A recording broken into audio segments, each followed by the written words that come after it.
We've got core fan base here that have been very, very supportive over a disappointing 10, 12 months. All these people want to see is genuine effort and a team of 17 that's going to give everything on the day. And if we can do that, then we give ourselves a really good chance, JD, of winning the game. And that'd be great for us. That'd be great to send our players home on a real positive. Just two final points from me. First of all, how impressed have you been with Wakefield, and what do you expect from them on Friday? Yeah, they've been very good. They've been very good. I'm pleased for the city. I think for what what Matt Ellis has brought, he's brought hope to that city, and it's taken a lot of investment, but that's what that club's needed since way before I was born. And I'm just pleased that they found someone in Matt that's willing to invest that kind of money into the club, and I'm pleased for the city. All my family go to games, all my mates go to the games. I go down when I can, with my two daughters. They're Wakefield through and through, but the support of the dad, on game days. So yeah, I think it's great what they've been able to do in that short space of time. I think obviously getting relegated, going into Championship, has massively benefited them. They've been able to start from scratch, very similar to kind of what we did at Lee, and build and bring players in that that the coach wants. And I'm delighted.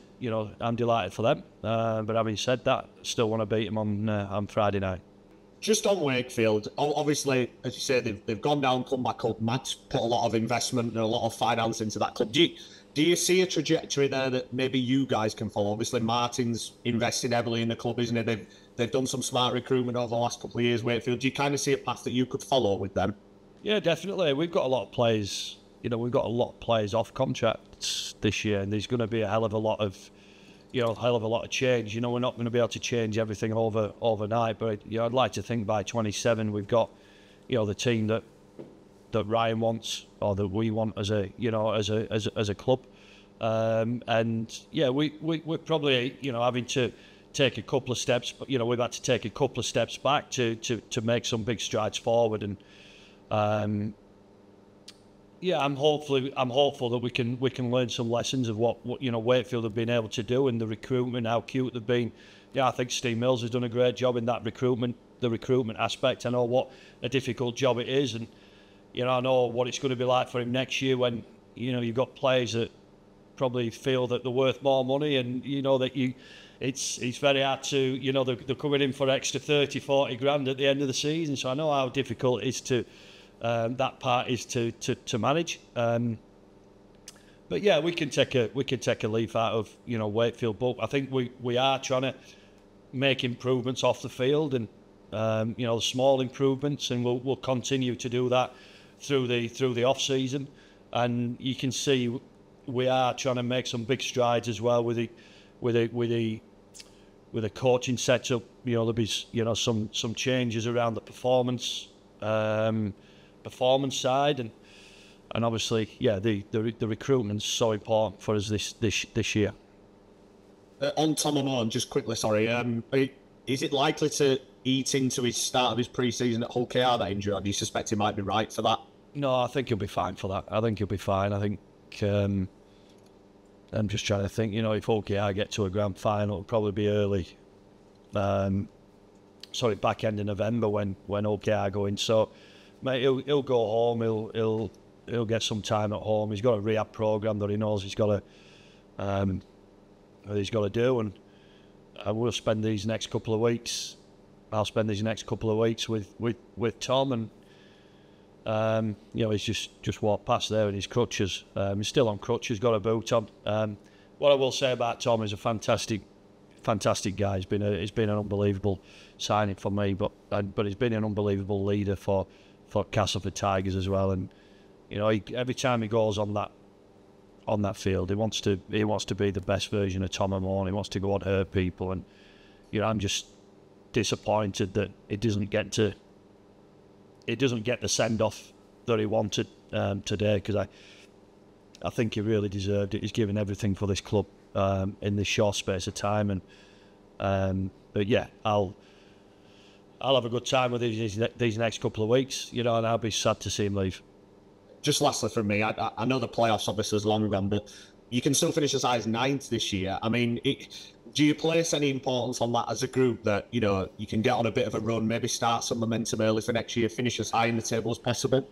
I've tried everything, Aaron.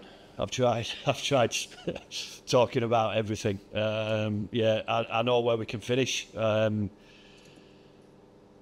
You know, sometimes, you know, I think that's why it was important this morning, just to get a different voice in Steady. You know, I know how important it is to the Castleford people. I know how important it is to me to win rugby league games, and you know, I go out there to coach to win every game. I want, you know, and I'm sure the players go out and they want to win. They want to win every single game. But listen, we know, we've already discussed that. We know where we can finish. You know, we need results to go our way, but you know, we've got 3 really difficult games, and I just want to see a performance that everybody's proud of this week, and I want to say a reaction. You know, I don't mind coming off the field knowing that we've given everything, win or lose. You know, as long as I get that and I feel that, and that same was what Graham Steadman said, that, you know, he wants to be able to come into that dressing room after the game and shake every single one of the players' hands, and knowing full well that they've given everything. So yeah, we know what's at stake, Aaron. Like I said, I've gone down different paths. I've brought in ex-players. I've tried to be nice. I've tried to be tough. I've tried, you know, all those different things. For some reason or another, it's just not kind of work with this group. How big would it be for the area if Cass could get up there as well and Wakey stay up there, and you can have a rivalry at the top of the competition? Yeah, well, I think the competition wants a really good rival between Wakefield and Cass. You know, Cass have been always been over the last 10 years. They've had the most success over the last 10 years, and now, you know, that's shifted. But yeah, I think Super League needs a strong Wakefield and Castleford, and it's up to me to provide that to the club, to the owners, to the fans. It's up to me to provide that squad that's going to be fighting next year. And you know, I think with the squad that we've assembled, we're not far away. There'll be a few more additions to, obviously, the 4 or 5 that we're going to announce over the coming weeks. So yeah, we need to be the best version of ourselves next year, and make everybody proud of us.